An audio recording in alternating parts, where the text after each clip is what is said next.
model Ford Courier aracın emme manifoldu. Araç çekiş düşüklüğü şikayetiyle geldi.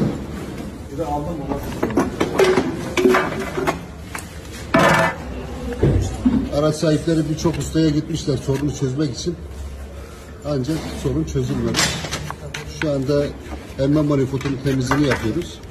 Tabii bu emme manifoldunun dolmasının sebebi partikül filtresinin doluluğudur.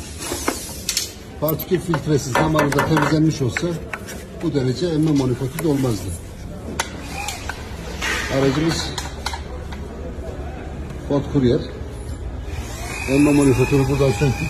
Daha sonra da üst kapağın içerisindeki manifoldun bağlandığı kısımları temizleyip ardından partikül filtresini temizleyip müşterimize tertemiz olarak teslim edeceğiz.